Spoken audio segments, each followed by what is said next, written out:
Hello, everybody. Welcome back to Honest Game Perspective. This is our weekly roundup show where we take everything I wanted to talk about throughout the week that I didn't feel like deserved or I could fit into a full length video. We put it all in one video and we talk about it here. And we have a lot, surprisingly, actually, to talk about this week. So, hope you're ready. Let's sit down, enjoy the show, and let's get on with it. So, I played the Metal Eden demo earlier this week, and honestly, it didn't really do it for me. This game's being developed by Raycon Games and published by Deep Silver. The demo felt very similar to an early 2010s genre style of single player shooter. You know the story, right? Loud and bright and screaming and just kind of filling your ears rather than your eyes. If you're nostalgic about that type of stuff, I guess this game might be fun for you. But the pacing of the demo felt very slow. I had no idea what the storytelling was going on. It just didn't really attract me in the way that other demos have in the past. And I really don't think I'll be revisiting this game ever again. But one thing that was positive about this demo, and it was the one thing that I think they should really lean into more, is that the movement of the game felt very smooth. It felt very reminiscent of Titanfall's foot gameplay. You know, not like gameplay with a foot, but when you're on your feet in Titanfall, it felt very reminiscent of that. So that was kind of cool. And I remember to make that note that of all the bad stuff, at least the movement felt very cool, and that it really did remind me of Titanfall. And speaking of Titanfall, that leads me to my next unfortunate story, which is this week EA announced that they would be doing another round of layoffs. I mean, I don't know if the industry overhired people back in the day or what's happening, but it seems like month after month, big companies are just laying off tons of people. This was estimated to be around 3 to 400 employees got laid off. And although the human personal problem is way worse than the industry, right? Like nobody wants to see people lose their job, especially in a field where you have to imagine the vast majority of people to choose passion over profit in that industry. Unfortunately, this comes with yet another cancellation of a game that I think has gotten the short end of the stick, which is Titanfall. If you didn't make that connection yet, a Titanfall game that has been really in development for quite some time, where we've gone years without any sort of follow up to Titanfall 2, which is to this day, I still meet people who say they play Titanfall. In fact, just last year, I met someone outside in the real world who said that they still enjoyed Titanfall and play it. So that's just really disappointing. Again, I don't want to overshadow the fact that people lost their source of income.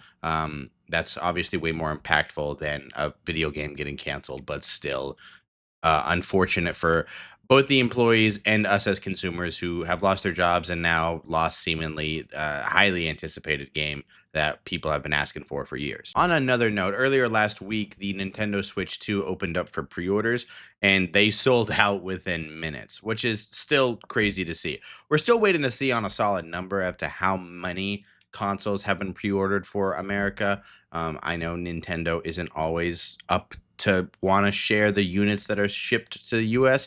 However, it's clear that the hype is just real. Now, the only thing I wanted to talk about in regards to the Nintendo 2 Switch, regardless if you are a fan or if you're pre-ordering it, is that I just really hope that we do not see a repeat of the PlayStation 5. If you remember back when the PlayStation 5 originally came out, there was just a shortage beyond belief and chaos ensued. Scalpers got to scalp that console for 4 or 5, sometimes $600 more than the retail price, and it felt like it was years before anyone was able to go into a store and buy it. Now there was obviously a certain thing going on, a lockdown, if you will, during that time. So that wasn't always on the consumer's fault for reselling. But with things like that, you really hope that Nintendo can put it together and we don't see, because it's a kids game, right? I mean, it's not a kids game, but a lot of kids play the Nintendo Switch. I remember when I was younger, I wanted a Nintendo. And so I really hope this doesn't cause the same thing that we saw with the PlayStation 5. Now, here's something I really didn't expect to be talking about in 2025. Captain Blood, which is a originally developed game back in the early 2000s, right? I'm guaranteeing most of you were not even alive in the early 2000s. I was barely alive in the early 2000s. But it got canceled due to legal issues. This pirate themed action adventure game is finally getting released on May 6th, which is just this coming week. And I'm gonna be honest, I there's a demo. There's a demo out there if you wanted to go and play the demo. And my takeaway is that I don't know if they've changed the game from early 2000s to 2025. It feels very, very early 2000s, my first time playing video games type of game. I don't know. I have never met a single person who has liked this game, or not liked, but who has been excited for this game.